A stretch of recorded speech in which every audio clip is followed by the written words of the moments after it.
और बेटियां पलने लगी, बड़ होने लगी, बहुत बड़ी हुई। 16-17 में हुई। जब 18 की हो गई तब उसके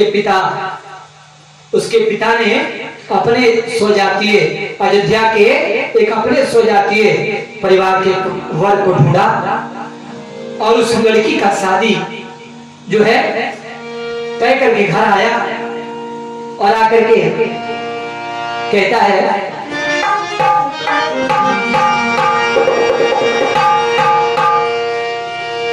आज बिटिया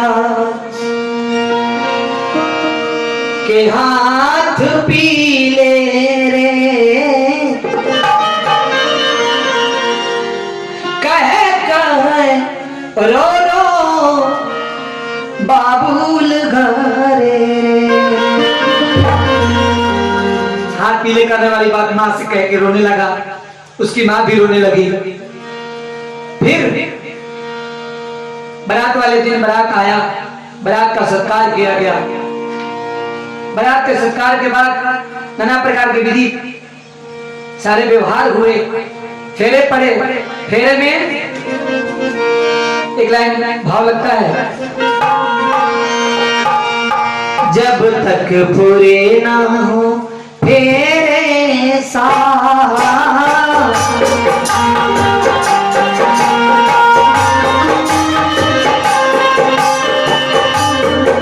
जानते हैं इतनी सुंदर थी। पहले जन्म में रुक्मण, दूसरे जन्म में छिपकली और तीसरे जन्म में उसकी माँ ने उसका नाम रुक्को रखा था। इतनी रूपवान थी कि नाम रुक्को रख दिया। जब तक पूरी ना हो फेरे साथ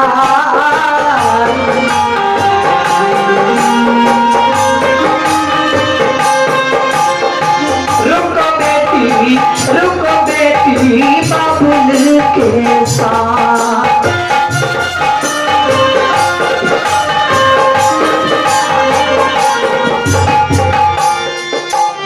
सुन होगी आज से बाबुल की बगिया रे।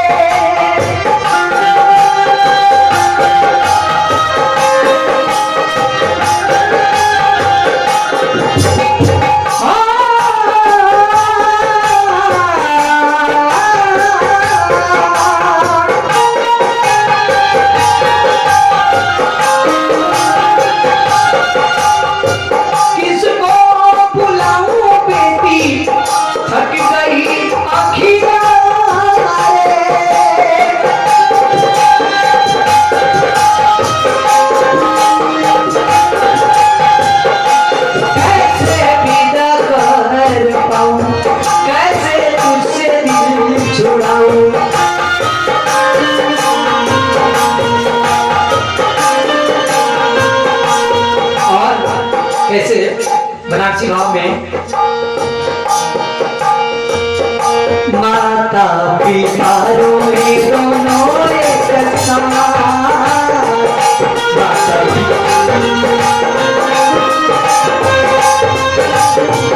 माता पिता रोए दोनों एक साथ।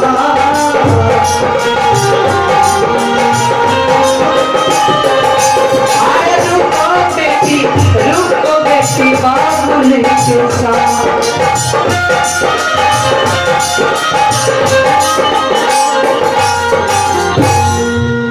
रुको की विदाई का समय आ गया।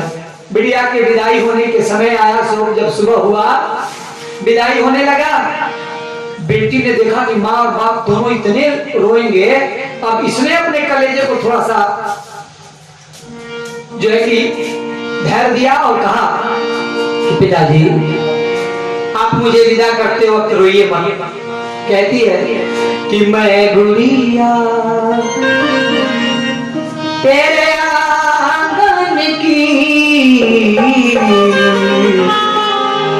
मैं गुड़िया तेरे आंगन की, मैं गुड़िया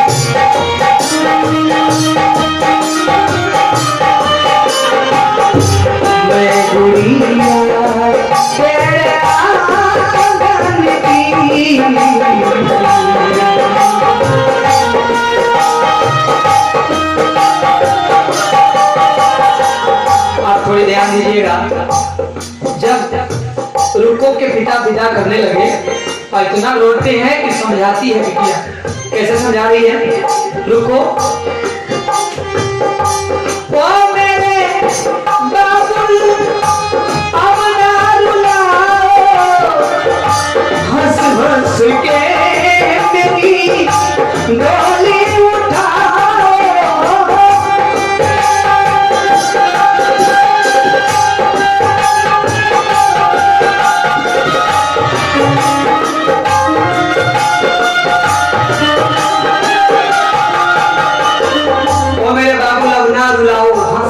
मेरी डोली उठाओ। कहती है तुमको कसम है मेरे, तुमको कसम है मेरे बचपन की, मैं गुड़िया तेरे आंगन की।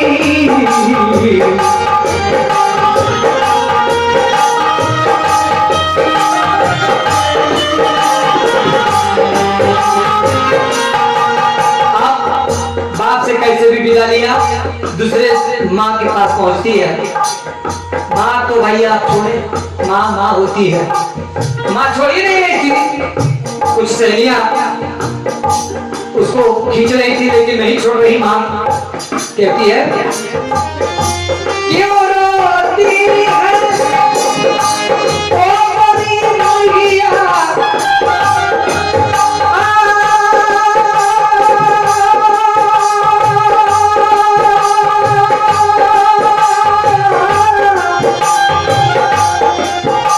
ओ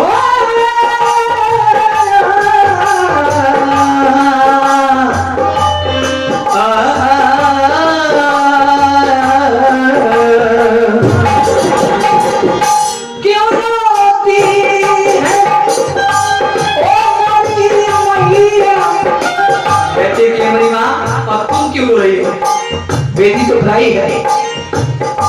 वो हमारी मैया क्यों रोती है, बेटी पराया तो धन होती है।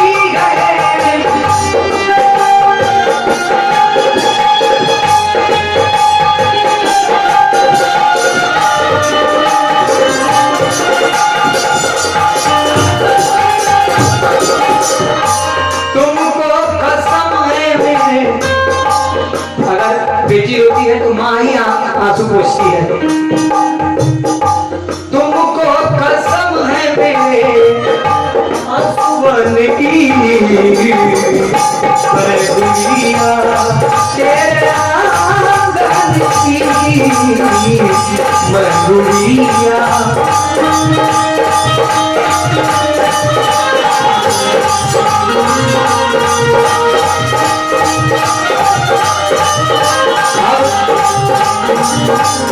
क्या करती है? तीसरा होता है सहेलियों से विदा। जब सहेलियां गाड़ी तक पालकी तक पहुंचती हैं तो सहेलियों से कैसे विदा होता है? क्यों रोती हो संग की सहेली, आज तुम्हें बताती हूँ। बचपन में हम संग संग खेली,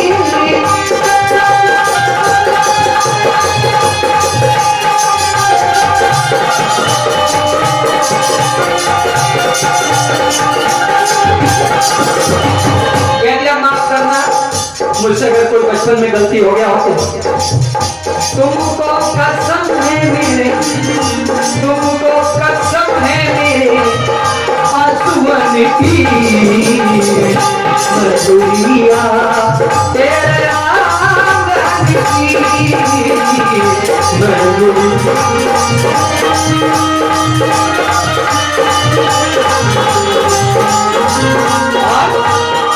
लास्ट में एक आदमी बचता है, उसे कोई भाई भी नहीं था। उसने राखी बांधने के लिए एक भाई बनाया, अब वो भी मुंह बोला भाई। अब बताइए कोई भाई अपनी बहन से कैसे विदा दे सके? भाई पालकी के पास खड़ा था, अब रो रहा है। बहन समझाती है, कैसे समझा रही है, ओ मोरे भैया, कहती है कि मेरे भाई क्यों रो रहे हो, क्यों रोता है ओ मोरे भैया, मैं द्रौपदी तू मेरा कन्हैया।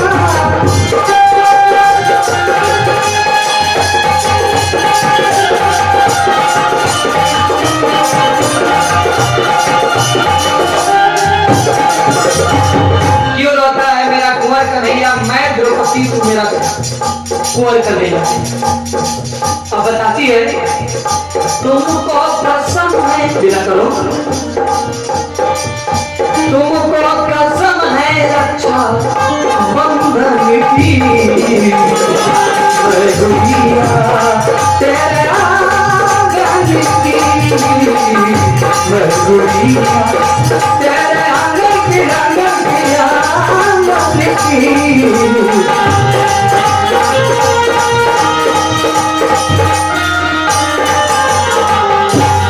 और रुकमन का विदाई हुआ।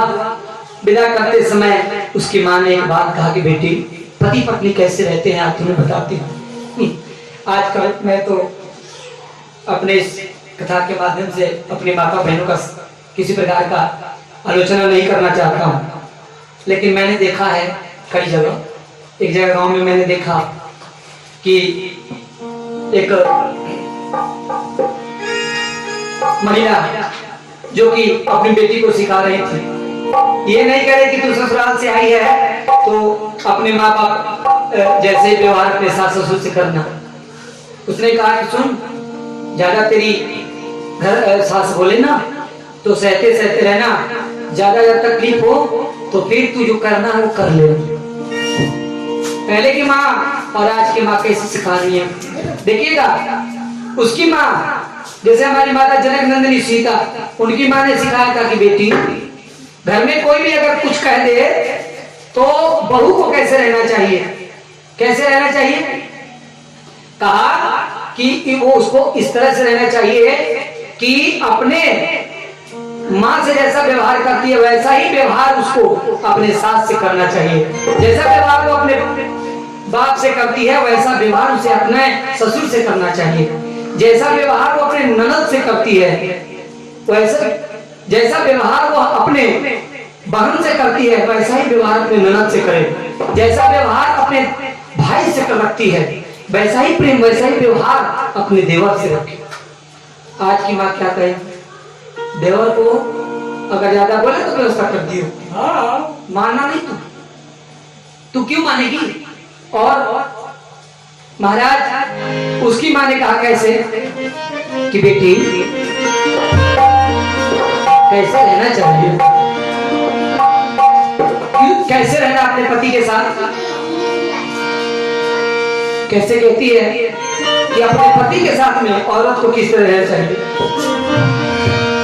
कैसे कहती है कि तू और तेरा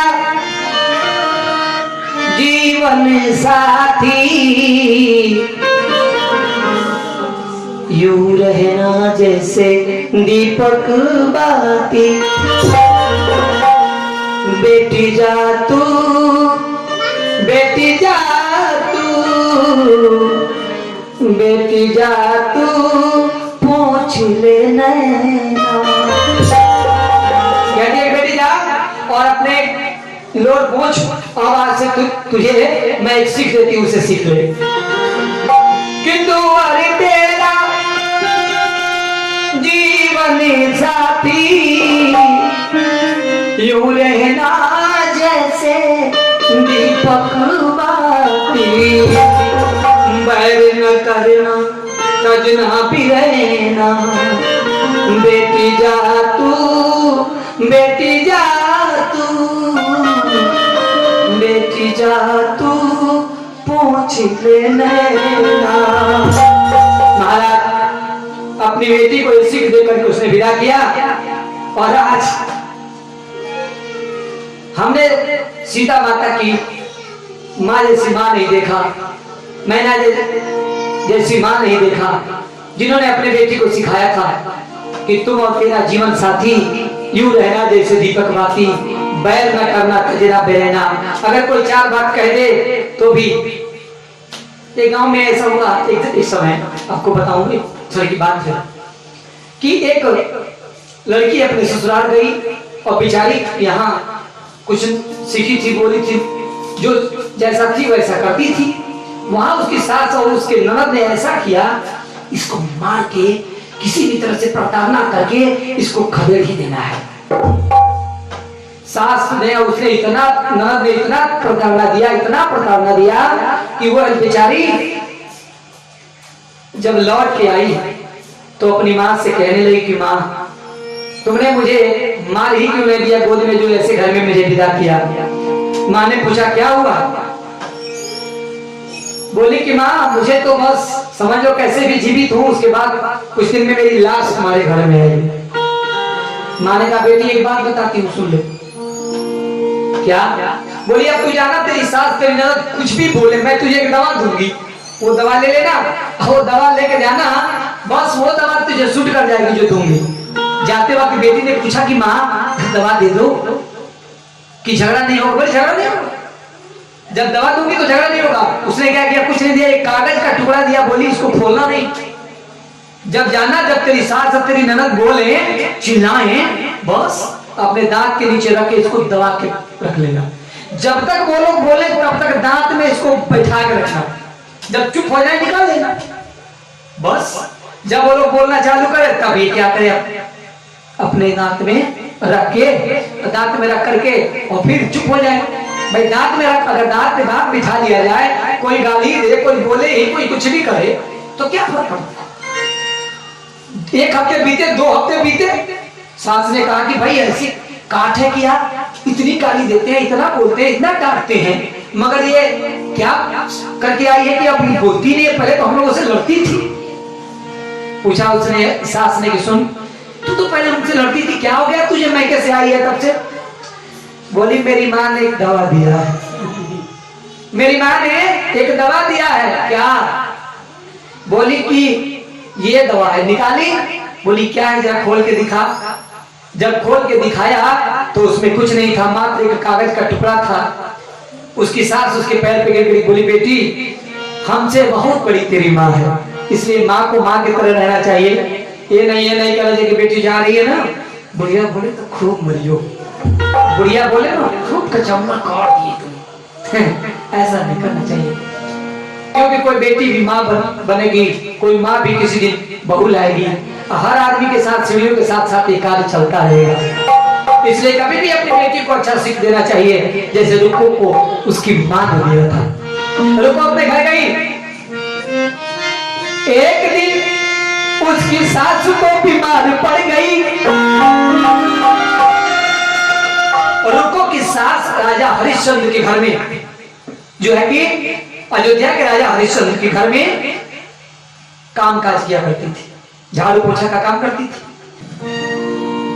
एक दिन उसकी सास बेचारी बीमार पड़ गई, और बीमार पड़ गई तो काम पे नहीं जा पाई। राजा हरिश्चंद्र के यहाँ, जहां तारावती ने जन्म लेकर के, और आज तीसरे जन्म में राम महाराज हरिश्चंद्र की पत्नी है, मैया की भक्ति में फिर वैसे ही गुणगान किया करती हैं। उनके घर पे उसकी सास काम करती थी। सास बेचारी बीमार पड़ गई।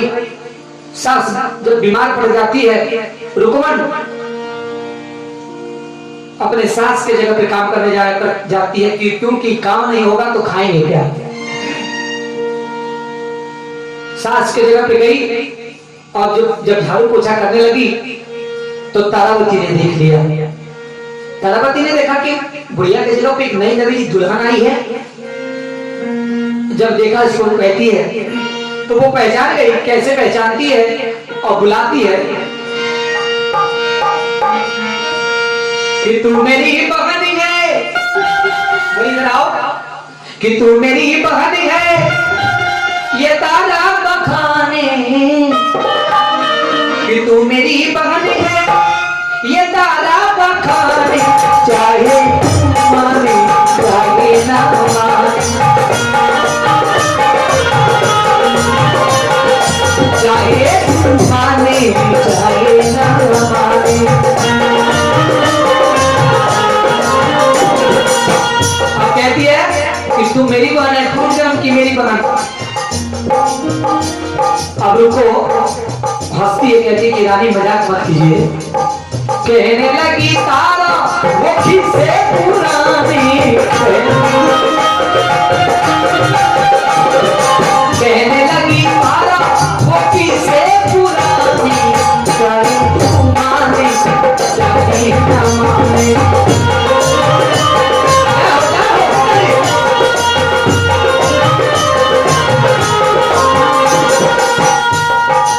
कहती है कि सुनो, तू मेरी बहन थी पूर्व जन्म में, तेरा नाम रुक्मण था और तूने एक एकादशी का व्रत खंडित कर दिया था, मांसाहार कर लिया था, इसलिए मैंने तुझे श्राप कर दे दिया था और तुझे छिपकली योनि में जाना पड़ा।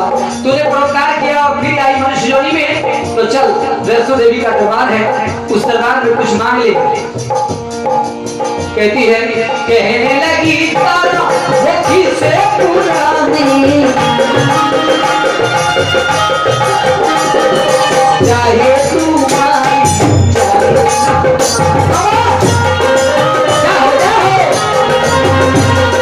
चाहे तू माने चाहे ना माने।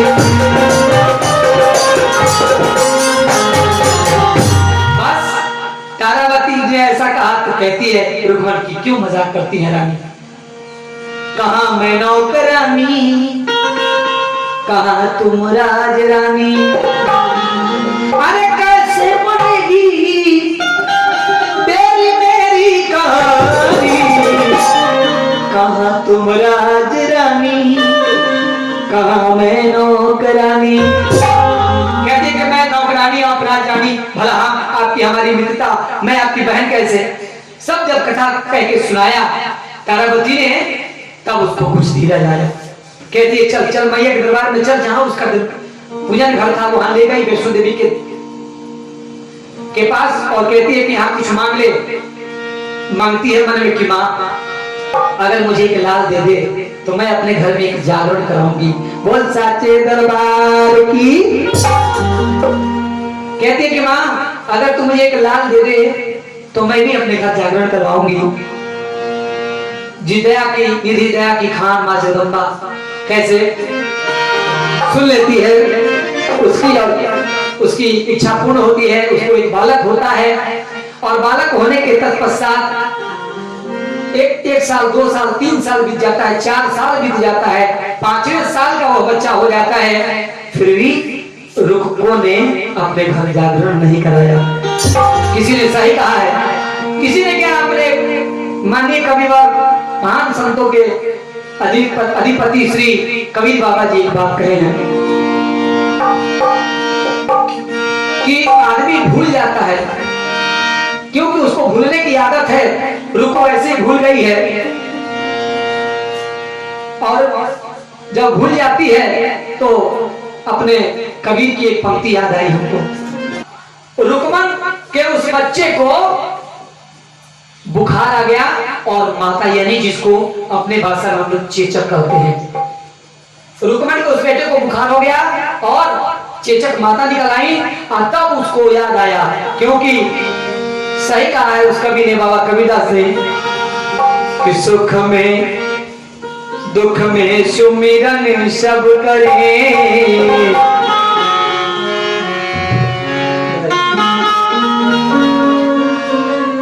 दुख में सुमिरन सब करे,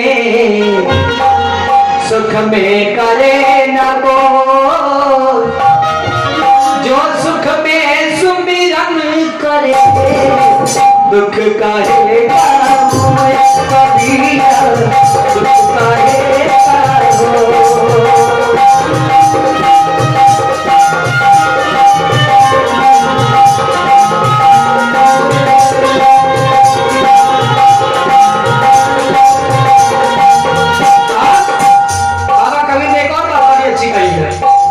बोलना चाहिए तो उसी रुक्मन और तारा ऐसी बाड़ी बोलिए नरना नरना रे आया ऐसी बाड़ी बोलिए मन काया पाखो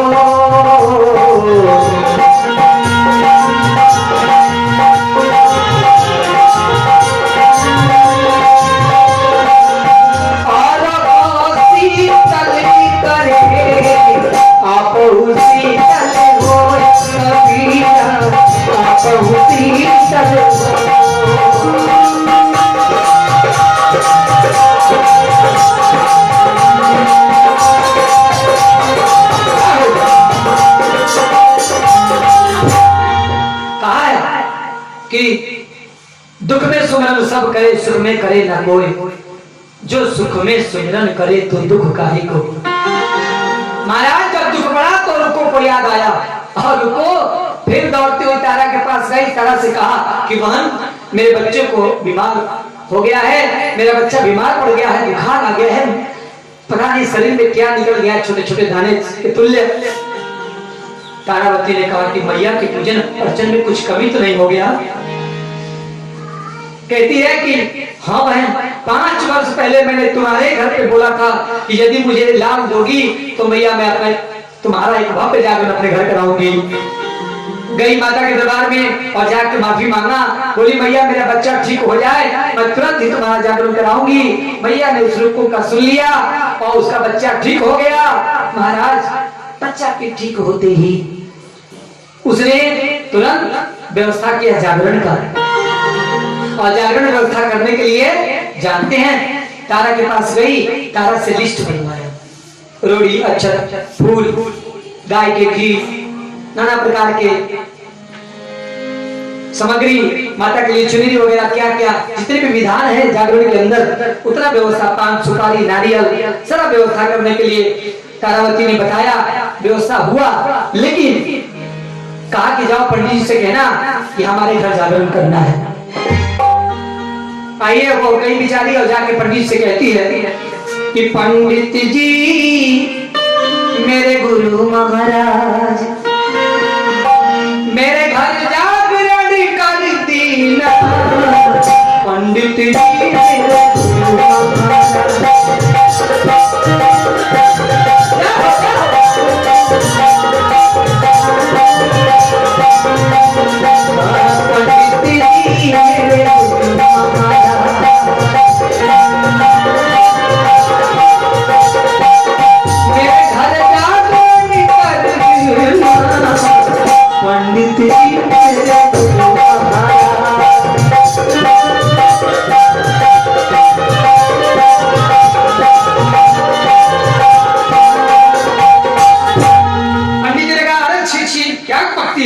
तेरे घर हम जागरण करने जाएंगे, राजघर आने के पंडित हैं हम, तू मुझे 5 रुपया 10 रुपया 11 रुपया यही दे जा, तेरे नाम पर मैं यही जागरण वगैरह कर दूंगा, तू अपने घर की चक्कर में क्या पड़ी है। लोगों ने कहा कि ब्राह्मण देव मेरा खून निकालिए और अपना भी खून निकालिए और जरा देखिए कि क्या मेरा हरिजन का है और आपके ब्राह्मण का है। पंडित जी के मुख से बोली नहीं। फिर पंडित जी ने कहा कि फिर भी सुनो, तुम जाओ, यदि रानी तारावती तुम्हारे घर आने को कहती है तो हम तुम्हारे घर अवश्य चलेंगे। तारावती के पास रुको गई, कहा माँ के जागरण के लिए कितना मुझे परेशानी हुई। तारा कहती क्या परेशानी हुई, माता के जागरण में कोई परेशान होता है, बताओ क्या बात है। रुको कहते हैं कि पंडित जी कहते हैं कि अगर रानी आएगी तभी हम जाएंगे और ना नहीं आ सकते। रानी कहा तुम जाओ और जाकर के पूरी तैयारी करो, हम तुम्हारे घर जाकर आएंगे।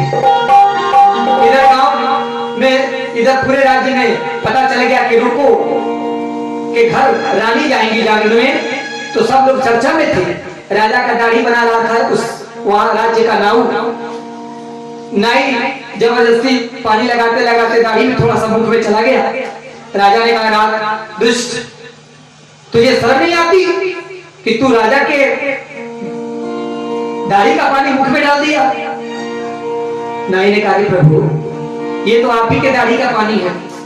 और आपकी रानी तारावती एक हरिजन के यहाँ जाकर के जो है कि रानी कथा गाएगी, जागरण गाएगी, इसका आपको कोई इलाज नहीं।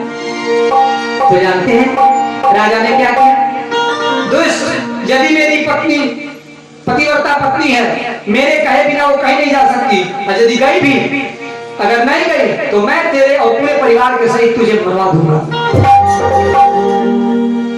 राजा ने अपने अंगुली में चीरा लगा लिया और चीरा लगा करके नमक रख लिया कि मैं चिल्लाऊंगा, मेरी पत्नी जो है पतिव्रता नारी है, वो मेरा सेवा में रहेगी, जा नहीं सकती।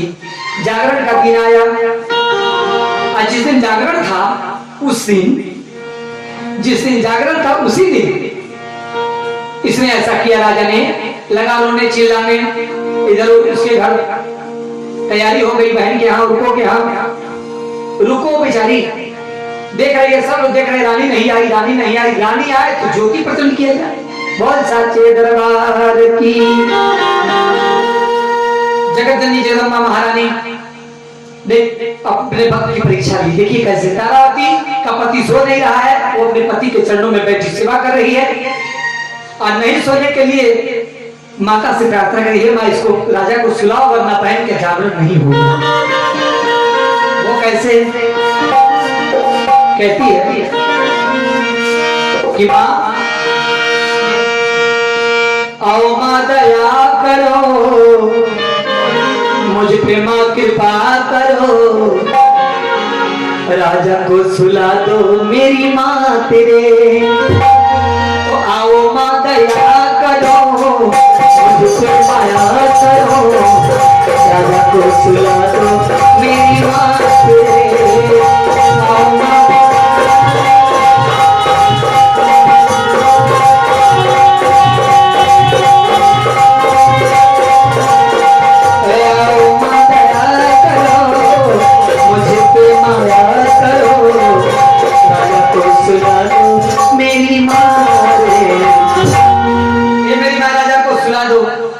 मैया ने अपने भक्तनी तारा की पुकार सुनी और आती है, राजा के सर पे हाथ रख देती है। राजा के सर पे हाथ रखते ही बात वही आ गया कि वो चाहे तो फूल, वो चाहे तो अंगार। माता ने उसके दर्द को ऐसा हो गया कि राजा मस्ती में हो गया और सो गया, और रानी निकल गई पीछे के दरवाजे से। रानी चली गई रुको के घर जागरण करने। बोल साचे दरबार की, सभी लोग हाथ ऊपर करके जय बोलेंगे। बोल सच्चे दरबार की। मैया के जागरण में सब लोग हैं। तारावती पहुंच गई, इधर राजा होश में आया। रानी जल्दीबाजी में पीछे से जाने के चक्कर में रानी का एक पायल और रुमाल गिर गया रास्ते में, परंतु राजा जब होश में आया तो देखता है कि मैं कैसे सो गया। राजा होश में जब आया, और इधर राजा रानी के जाने के बाद जब जगता है, राजा होश में जब आया, रानी को जब ना पाया, आत्मा मचल गई, कैसे मैं सो गया, कैसे मैं सो गया, तारा निकल गई, कैसे मैं सो गया, तारा निकल गई, कैसे मैं सो गया।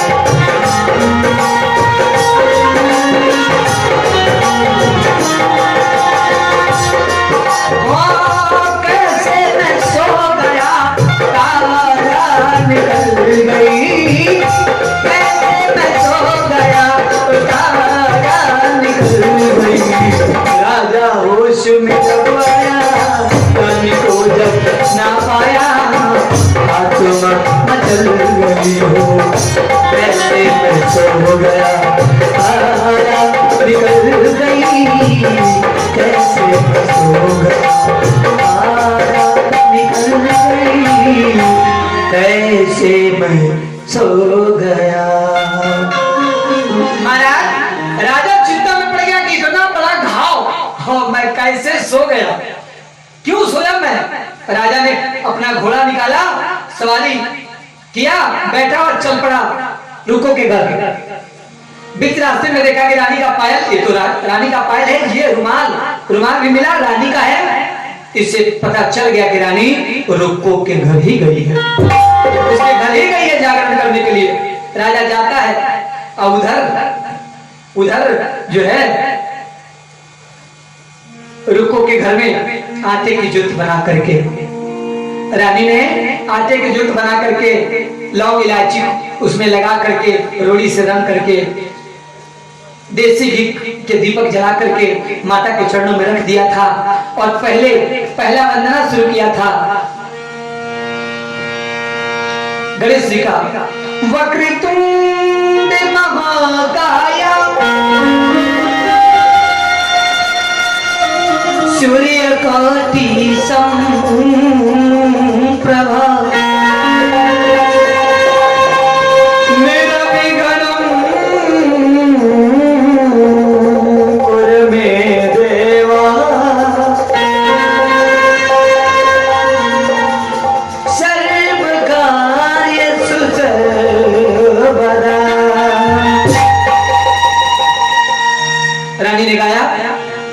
जय गणेश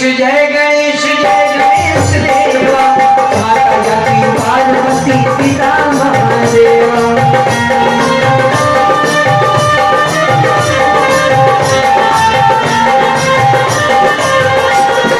जय गणेश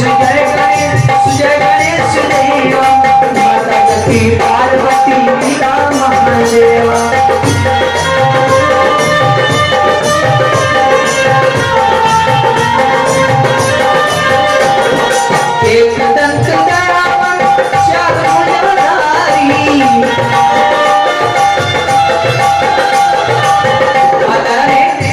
सभी ताली बजाते रहें और इस जागरण का आनंद लेते रहें, सबकी मनोकामनाएं पूरी करेगी मां। ओ एक रंग दयावन चार भुजाधारी, माथे सिंदूर सोहे मूस की सवारी।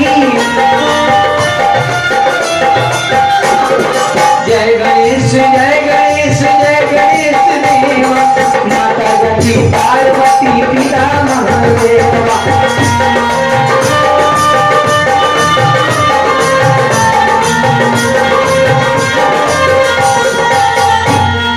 आइए इस जागरण में हमारे गरिमा वीडियो की तरफ से ये 551 रुपए की धनराशि है। मैया के जागरण में माता रानी गरिमा वीडियो के इस जो है कि संस्था को बनाए रखे, हम कलाकारों पर दया रखे मैया रानी और सुनने वालों पर अपनी असीम कृपा रखे। जो हमारे भाई इस कथा को सुन रहे हैं, इस कथा को सुनने के बाद उन्हें इतना फल दे, इस कथा का जो पुण्य होता है वो उन्हें फल दे, ताकि हम उस मैया से उनके उज्जवल भविष्य की बार बार कामना करते रहें। गणेश जी के वंदना के बाद जो है माता की भेंटें हुई। एक लाइन माता की भेंट कैसे है?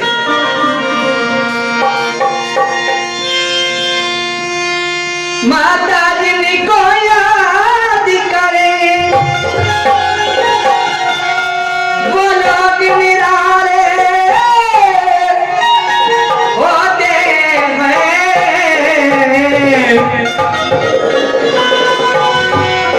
माता जिनका नाम पुकारे वो किस्मत वाले होते हैं।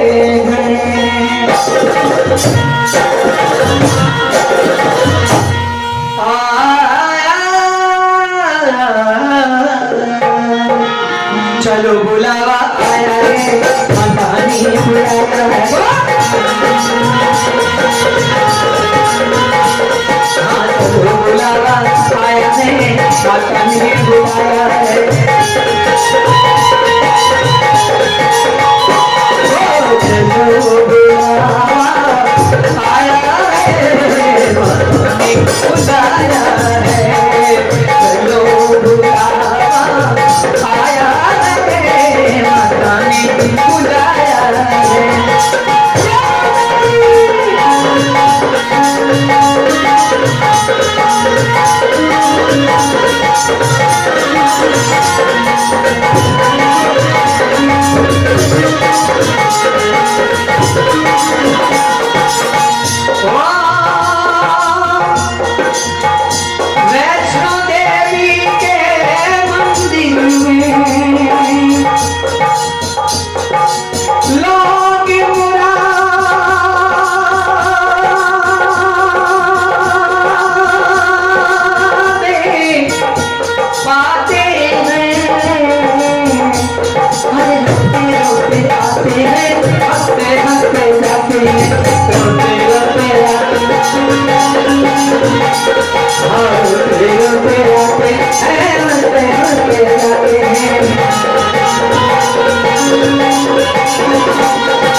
एक बेटे के लिए मनौती थी ये जागरण, रुको के बेटे के लिए मनौती थी, इसे उसने कहा। रुको ने कहा मैं भी तो विकवा हूँ माता,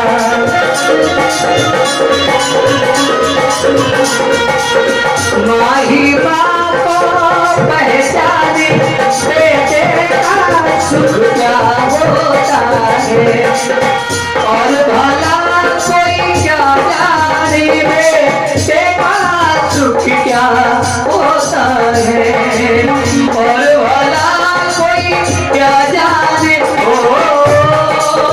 उसका खून में देखूं कैसे, उसका खून में देखूं कैसे, इसको दूध पिलाया है, बुलावा आया है, माता ने बुलाया है।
दरबार की, बोले वैष्णो देवी मैया की, बोले जगतजननी जगदम्बा मैया की।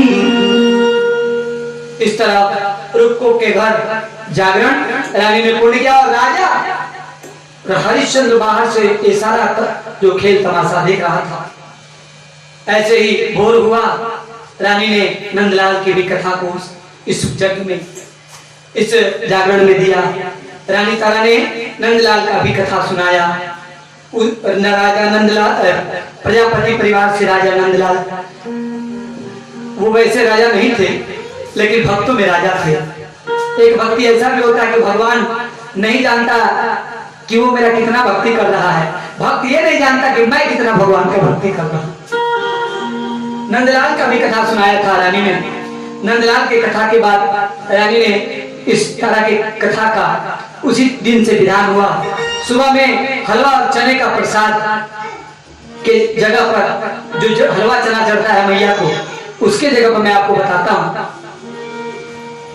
जब हवन पूजन के बाद आरती हुई, माता की आरती के बाद प्रसाद वितरण हुआ, और प्रसाद वितरण हुआ तो सबने प्रसाद ले लेके रख लिया। क्यों भाई? कि एक हरिजन के घर का जो है कि प्रसाद था, इसे कोई खा नहीं रहा था। बोले कि रानी जब तक नहीं प्रसाद खाएगी तब तक कोई प्रसाद नहीं खा सकता। रानी ने प्रसाद लिया, कही कि सुनिए ये प्रसाद मैंने अपने राजा के लिए लिया है, और राजा को दिख रहा था कि मांस का प्रसाद दिया है मेरी रानी ने। राजा को लगा कि मेरी रानी ने मेरे लिए मांस का प्रसाद दिया है।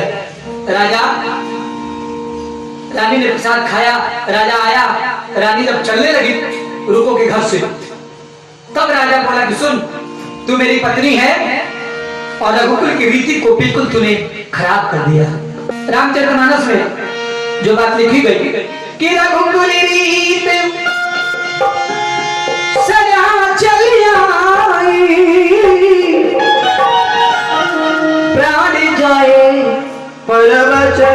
बुलाई। आइए गरमा वीडियो के माध्यम से इस चौपाई को भी गाते हैं। राम सिया राम सिया राम राम राम सदा चली आई।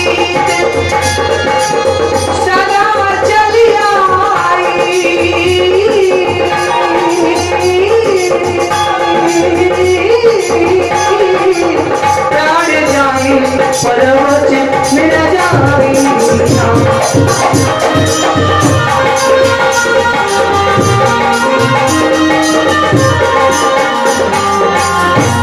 महाराज प्राण जाए पर वचन न बोले। हरिचंद्र की प्राण चला जाता है लेकिन रघुवंशियों का आग नहीं जा सकता। और तू एक रघुवंशी परिवार की बहू होकर कैसे करती हो? रानी ने कहा कि राजन बोलेगा अभी सिद्ध हो जाएगा जो प्रसाद तुमने मेरे लिए अपने आंचल में लिया है। जानते हैं क्या हुआ? अद्भुत, ऐसा अद्भुत हुआ। राजा की आंखों ने देखा कि मांस रखा था रानी ने, और जैसे राजा ने रानी का आंचल खींचा प्रसाद नीचे गिरा तो जानते हैं क्या दिखा? लौंग इलायची आंचल से पान सुपारी गिरता है। अरे बेला चमेली के फूल से भैया सुगंध वहां पर बिखेरता है। जब दया करती है मैया पार करती है नैया। अरे भक्त को भक्ति लगती है भैया, दुराचारी को कुछ और दिखाती है मैया। राजा को समझ में नहीं आया। राजा बोला कि कैसे हो गया ये मांस का प्रसाद, कैसे बदल जाएगा? राजा ने रानी को अपने साथ लिया और लेके चल पड़ा। चलते चलते ज्वाला देवी के दरबार में गया। वहां रानी ने बिना माचिस और बिना तेल के एक ज्योति पसंद किया। राजा ने कहा ये कैसे अद्भुत, ये कैसे बिना माचिस और बिना तेल का इसने दीपक जला दिया। ज्वाला देवी के दरबार में ये कैसा अद्भुत हुआ। राजा को कुछ विश्वास हुआ। राजा ने कहा कि हे रानी तू मुझे उस मैया से मिलवा दे। रानी ने कहा कि नहीं राजा, जो दुराचारी होते हैं जिनके विचार अच्छे नहीं होते उनको मैया कभी दर्शन नहीं देती। राजा बोले क्या चीज? बोले अगर चाहते हो मैया का दर्शन तो बेटे की बलि देनी होगी,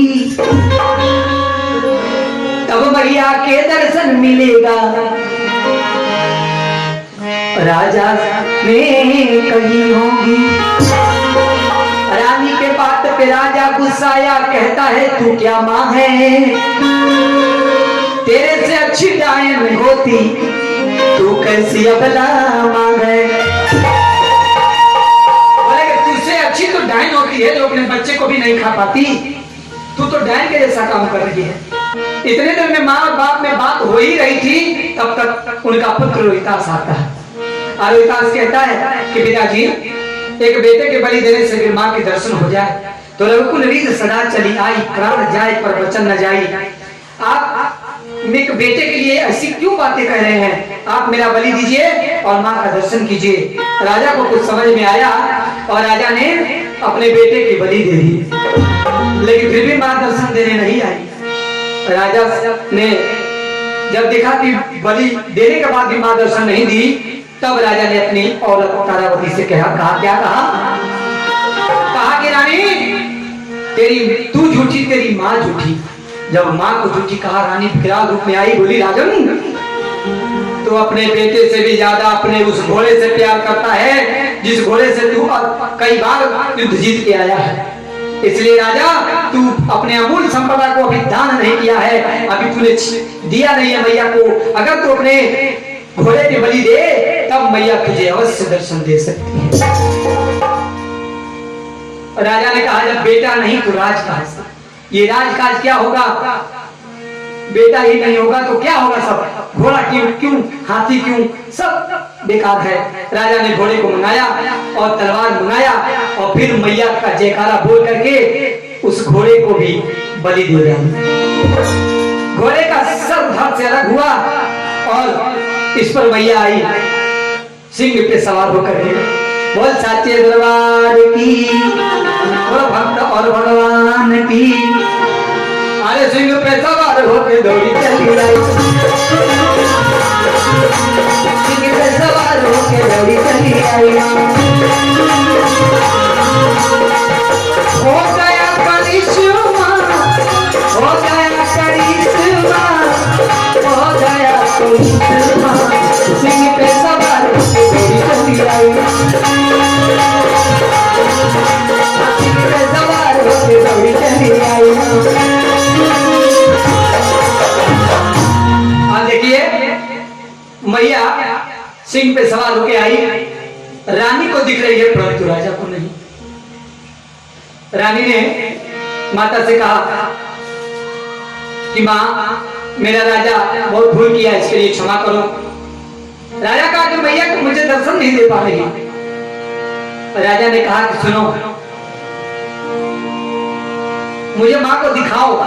तब रानी ने कहा कि मैया राजा दर्शन चाहता है। मैया ने कहा कि तू अपना आंचल उसे पकड़ा दे। उसको आंचल जब रानी ने पकड़ाया, राजा को साक्षात माँ का दर्शन हुआ। बोल साचे दरबार की, बोलो वैष्णो देवी मैया की, बोले थाने वाली मैया की, बोलो मैहर वाली मैया की, बोले कलकत्ते वाली मैया की। और जब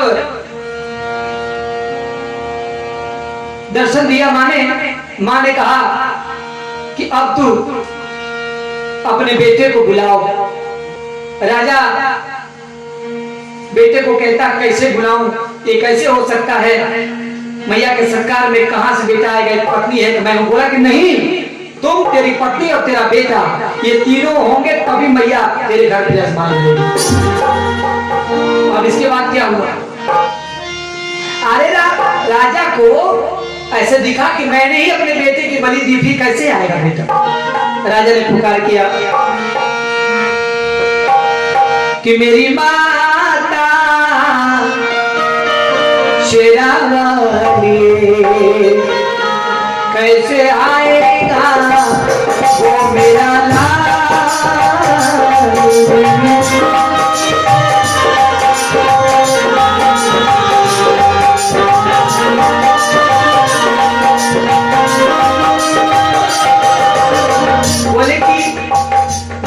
नहीं तो अपने बेटे को बुलाओ। राजा रोने लगा कि अब मैया को मैं कहां से बेटा दूं। मेरी माता शेरावाली कहां से लाऊं अपना लाल।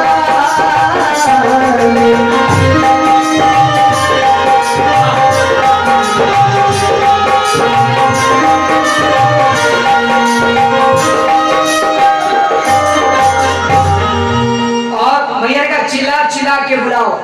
जब राजा चिल्ला के बुलाने लगा तो देखा क्या, अरे बेटा उसका आ गया, घोड़ा पे बैठे दिख गया। देखा जब बेटे को तो राजा भी घबरा गया। ये करिश्मा हुआ। अब उसका नाम ही है करिश्मा करने वाली शेरावाली। हो गया करिश्मा, हो गया करिश्मा, क्योंकि माँ कभी किसी का बलि नहीं लेती है, किसी का भी। हो गया करिश्मा, हो गया करिश्मा, हो गया करिश्मा,